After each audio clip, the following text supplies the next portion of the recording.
Bismillahirrahmanirrahim. Eh, Program yang akan dilakukan di Dinas Tenaga Kerja sesuai dengan arahan yang diberikan oleh Pak Wali Kota. Yang pertama adalah kita berangkat dari permasalahan yang ada saat ini, bahwa pengangguran itu semakin hari ya, semakin tahun ini semakin meningkat. Jadi keluhan masyarakat ini sering terlontar dan langsung kepada saya, sulit mereka untuk mencari pekerjaan. Itu permasalahan yang pokok yang memang keluhan dari masyarakat. Dari situ timbul juga permasalahan berkaitan dengan masalah skill ya. Jadi bentuk pengangguran ini memang banyak ya. Ada pengangguran yang memang betul-betul mereka tidak bekerja dan belum bekerja, dan ada pengangguran yang sifatnya PHK, dan juga ada pengangguran yang memang kontraknya habis, dan satu lagi pengangguran yang memang skill spek yang dia punyai tidak sesuai dengan pekerjaan yang ada.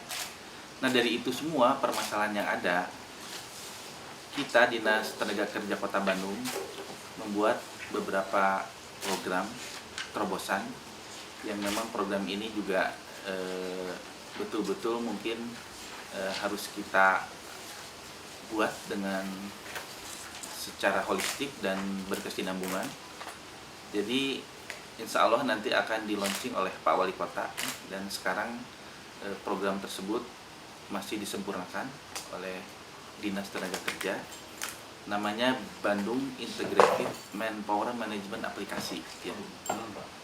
Bandung Integrated Manpower Management Aplikasi ya. Jadi disingkat BIMA ya. Jadi kalau di pewayangan itu BIMA itu kan gagah ya. Dia punya karakter ya, dan memang bisa menjajah gitulah ya. Saya kasih nama BIMA, dan itu arahan itu setelah saya lapor ke Pak Wali dan disetujui namanya BIMA ya, Bandung Integrated Manpower Management Aplikasi. Nah, apa yang ada di BIMA ini? Ada 3 hal di BIMA itu ya. Yang pertama adalah sebetulnya programnya saya buat itu kemarin waktu saya tes eselon 2, itu terobosannya program 3 in 1 ya. Mungkin bisa katakan 4 in 1 gitu. Jadi satu pintu, berbagai acuan, berbagai tujuan itu tercapai. Yang pertama adalah di aplikasi BIMA itu kita akan menginformasikan loker ya, lowongan kerja yang ada di Kota Bandung. Itu bentuknya SMS Gateway ya. Mereka yang sudah ngisi AK1 ya. AK1 Bapak tahu ya? Kartu kuning.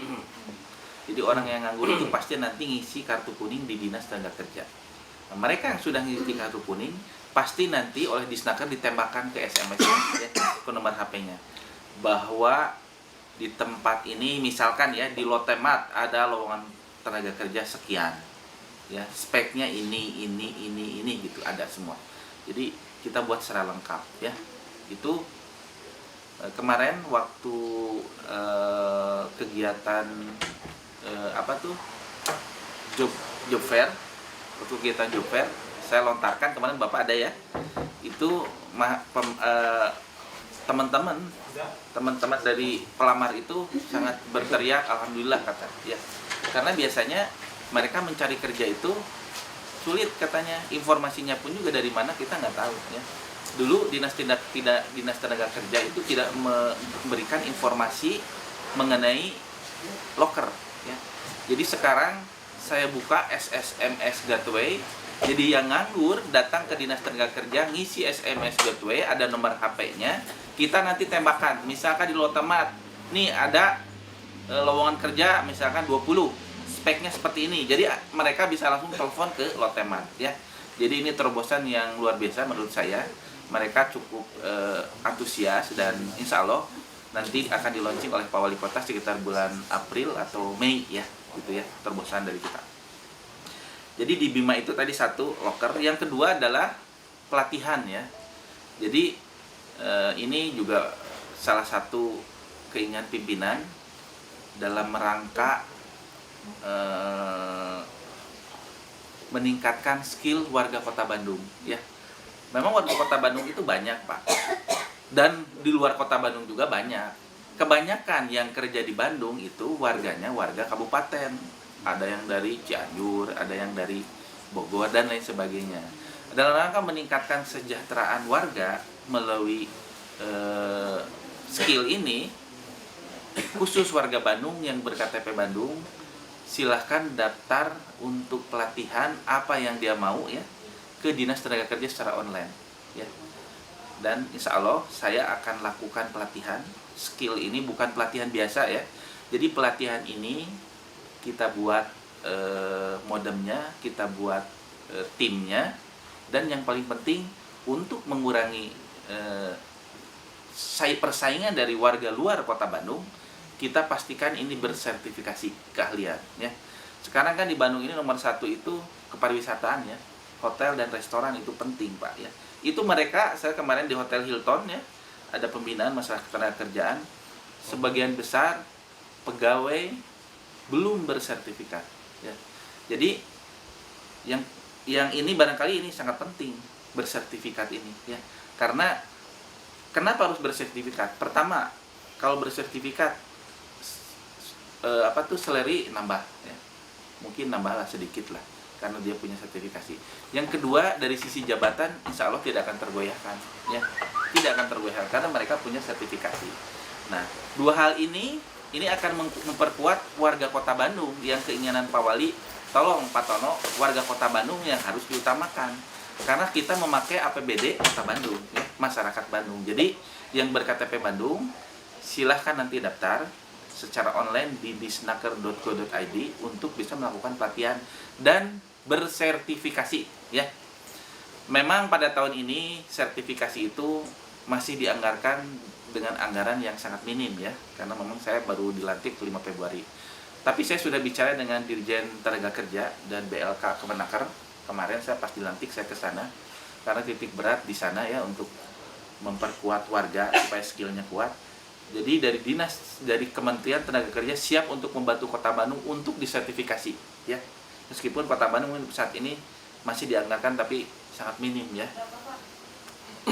Kurang lebih sekitar, kalau dari kementerian sanggupnya berapapun ya, berapapun.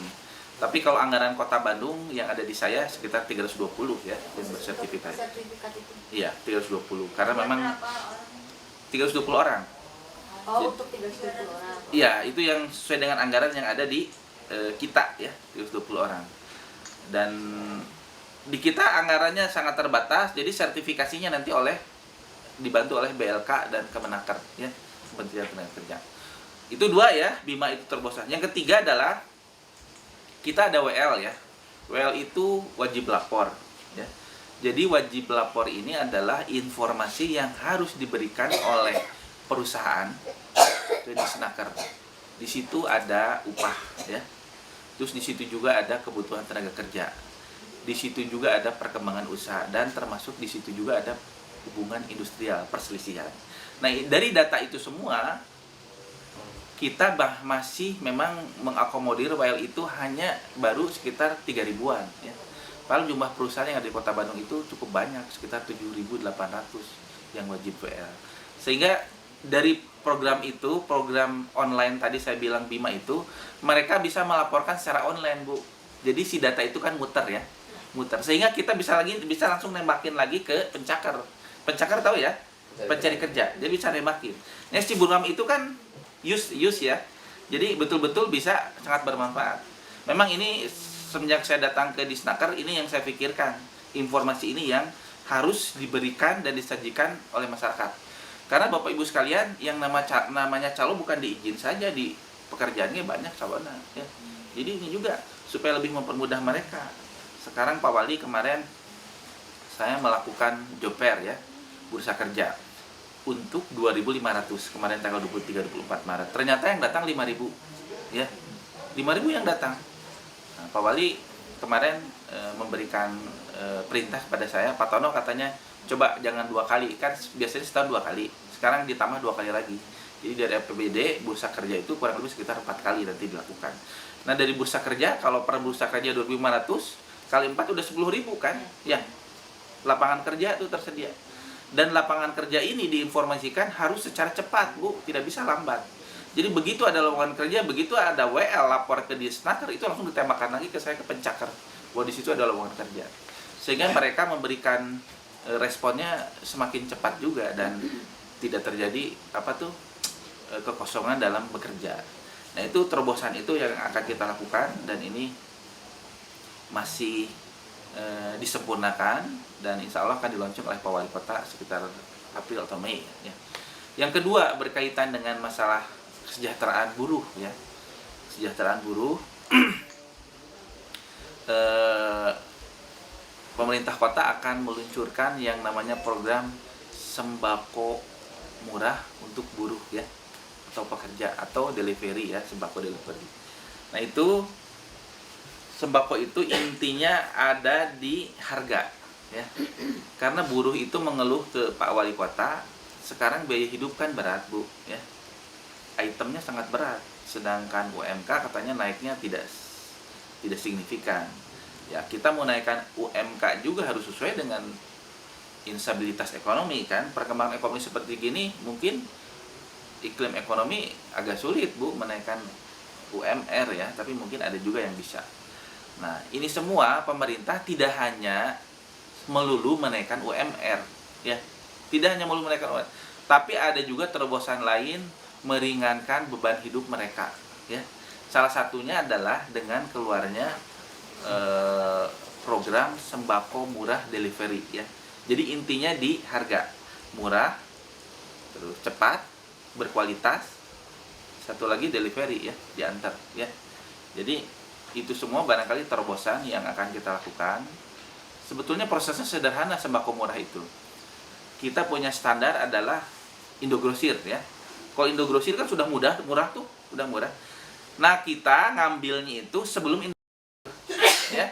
Jadi sistem distribusinya kita hilangkan. Jadi dari distributor utama langsung ke buruh gitu. Ngerti ya?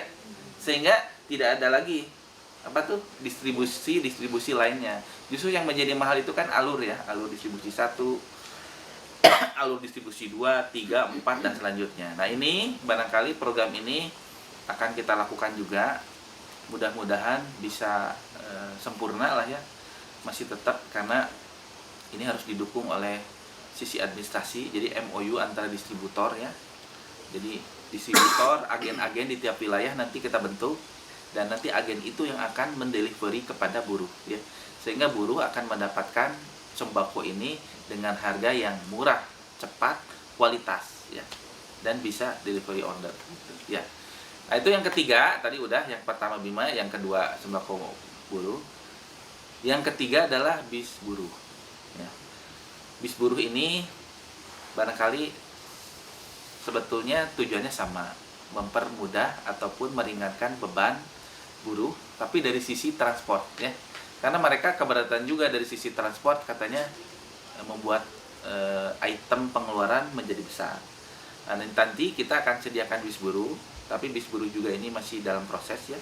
Karena tidak semudah juga membalikan telapak tangan, karena bis buruh ini memang harus kita ukur ya dari sisi mungkin yang pertama karena kita ada asosiasi asosiasi organda ya, juga ada asosiasi angkutan kota ya yang ada di Kota Bandung, dan berbagai barangkali serikat pekerja transportasi. Nah, mereka memang sedikit banyak memberikan masukan kepada kita, dan harapan mereka mungkin dari sisi ekonomi penumpang tuh habis ya, Bu, sama itu sama bis buruh ya. Namun demikian saya sudah melakukan berbagai rapat ya dengan mereka, Kobutri, terus juga Organda, juga dengan Asosiasi Transport di Kota Bandung. Mudah-mudahan mereka bisa mendukungnya, dan saya sudah beberapa kali rapat, dan mungkin tinggal menyempurnakan nanti seperti apa, karena kita akan munculkan bis buruh ini secara bertahap ya. Mungkin Bapak Ibu sekalian kalau lihat buruh sekarang ini kan istilahnya mah campnya itu tempat buruh itu kan di Bandung, situ ya, di Bandung Timur kan, di daerah Gede Bage, Ujung Berung ya. Jadi markasnya di situ mungkin. Jadi pertama mungkin jalurnya Soekarno-Hatta dan Cibiru, Ciberem, Cibiru ya. Di situ dulu mungkin nanti ya kita akan buat. Kita buat shelter-shelter tertentu untuk buruh dan nanti buruhnya diberikan kartu. Jadi tidak sembarang orang bisa masuk ya. Jadi buruhnya nanti diberikan kartu. Jadi nanti terdaftar di SP. SP tahu ya? Serikat Pekerja. Ada Serikat Pekerja. Jadi misalkan Serikat Pekerja Gaspermindo. Nah, dia nanti ngeluarkan itu, Bu. Kartu untuk bisa naik bis gratis ya. Jadi akan diluncurkan mungkin Soekarno-Hatta Cibiru atau Cibiru Ciberem ya Bu ya gitu. Jadi udah 3 ya, 3 itu. Terus yang keempat, Bapak Ibu sekalian, berkaitan dengan masalah hubungan industrial. Ini juga hubungan industrial ini harus kita pelihara ya. Jadi kalau saya amati memang banyak juga kan sengketa-sengketa antara pengusaha dengan pekerja ya. Nah, itu kan kita harus stabilkan, jangan sampai mereka banyak bersengketa dan mengeluarkan pekerja. Itu pun juga kan jadi capaian kita. Kalau banyak yang di PHK, berarti kan kita bekerja tidak maksimal ya. Nah, itu juga dalam bahasan kita lakukan pembinaan terhadap perusahaan supaya seefisien mungkin ataupun selektif mungkin untuk mengeluarkan, apalagi sekarang situasi kondisi ekonomi seperti ini ya, penciptaan lapangan kerja barangkali tuntutan dari buruh ingin jadi pekerja tetap, tapi kemampuan perusahaan belum bisa Bu, belum bisa. Seperti kemarin saya lihat di Altinek ya, Altinek itu dia bekerja sudah cukup lama ya, tapi mungkin karena hal-hal tertentu yang memang kemampuan perusahaan tidak mungkin untuk bisa menjadikan pegawai tetap, sehingga mereka hanya diperpanjang aja Bu, tidak di ini kan, perpanjang. Nah, itu juga terlihat dari kemampuan dari para pengusaha itu ya. Jadi saya di Disnaker yang paling penting menjaga itu ya, hubungan kondusif antara pemerintah, pengusaha dan buruh ya, itu harus kita jaga stabilitas itu, jangan sampai ada satu hal yang memang bersebelah ya. Juga kita melakukan pembinaan ada tripartit, ada bipartit ya. Bipartit. Kalau tripartit pemerintah, pengusaha dan buruh. Tapi kalau bipartit itu lebih ke hubungan industrial Bu, yang namanya pengusaha dan buruh. Itu kan harus sejalan juga ya. Memang kendala di kita ini banyak sekali masalah buruh ini. Mungkin harus kita create juga ya kaitan dengan masalah, mohon maaf nih, masalah kebiasaan ya. Kadang-kadang mereka melaporkan kepada saya, pekerja ini dikeluarkan karena malas, pekerja ini dikeluarkan karena ngurus organisasi melulu sehingga target tidak tercapai, sehingga perusahaan mengeluarkan mereka tidak produktif. Itu ada juga yang keluar seperti itu. Oleh sebab itu saya pun juga harus membina kedua-duanya Bu, di sisi pengusahanya juga, di sisi buruhnya juga. Terus yang paling penting barangkali sekarang Pak Wali Kota sudah membuat banyak aplikasi ya. Jadi sudah semakin lengkap Bu. Mau kerja tidak susah di Bandung itu karena ada BIMA itu ya, Integrated Manpower Management Aplikasi. Jadi yang daftar di Disnaker dikasih informasi. Yang kedua, tidak ahli disekolahkan, dikasih sertifikasinya. Ya, itu kan lebih bagus lagi. Bahkan penempatannya pun juga kita akan urus ya. Kerja di mana dia, insya Allah mudah-mudahan. Itu yang paling sulit itu di lowongan kerja Bu, terus terang aja di lowongan kerja. Jadi kalau membludak pencakar ini kadang tidak seimbang dengan lowongan kerja yang tersedia ya. Dan meskipun itu misalkan 900 nih lowongan kerja, yang ngelamar 500, itu yang 500 nggak bisa masuk Bu, karena memang speknya nggak masuk. Jadi yang dia minati dengan keinginan perusahaan tidak masuk, sehingga sulit. Nah, ini saya akan membuat program yang betul-betul aplikatif. Saya akan inventarisasi sebetulnya pengusaha itu spek mana yang sangat dibutuhkan. Sekarang saya sudah mengetahui spek pariwisata itu yang paling tinggi Bu ya. Spek pariwisata itu perhotelan ya, restoran itu paling tinggi. Jadi mereka banyak meminta. Jadi jangan dikira Bapak Ibu sekalian melihat bahwa di hotel itu sudah sertifikasi, belum. Mereka kalau masuk tenaga kerja asing bisa tersingkir. Karena yang dari luar udah sertifikasi, kita belum. Nah, itu kita menanggulangi hal yang seperti itu.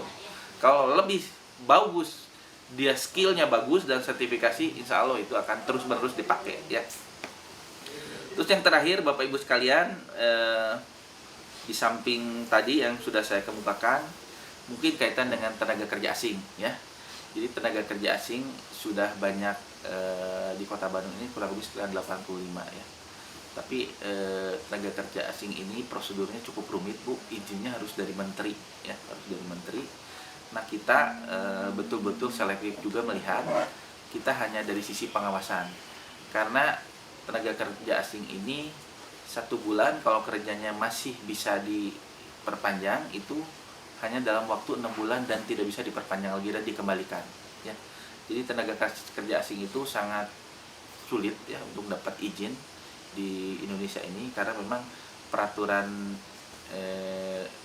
baru Undang-Undang Nomor 13 Tahun 2015 menyebutkan bahwa itu harus izin menteri dan tidak bisa diperpanjang, paling lama 6 bulan dan harus kembali lagi ke negaranya ya. Kita tetap melakukan hal itu, dan untuk mengkrit dan melindungi warga kita, tetap kuncinya adalah di skill ya Bu ya, di skill. Jadi keahlian itu yang harus kita lakukan, berbagai program. Yang paling penting di Snaker bisa mengadop apa yang dibutuhkan secara real, kebutuhan skill oleh pengusaha Bandung. Itu yang akan kita buat ya. Jadi bukan lain-lain Pak. Kita buat kebutuhan, misalkan geus buku itu butuhna hotel dan restoran karena nulain misalkan karena jahit menjahit gitulah, kan gak nyambung ya. Tapi kita akan spesifikasi, kita akan prioritaskan, kita akan inventarisasi mana kira-kira dari yang teratas sampai yang terbawah yang dibutuhkannya, sehingga apa yang dibutuhkan juga bisa aplikasi. Terus terakhir mungkin kita ada bursa kerja khusus ya, ada bursa kerja khusus.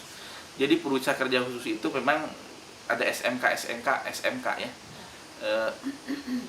Kalau kita mau mengurangi pengangguran, tentunya tidak bisa menyelesaikan hanya di hulu Bu, di hulu teh di akhir, nggak bisa kan.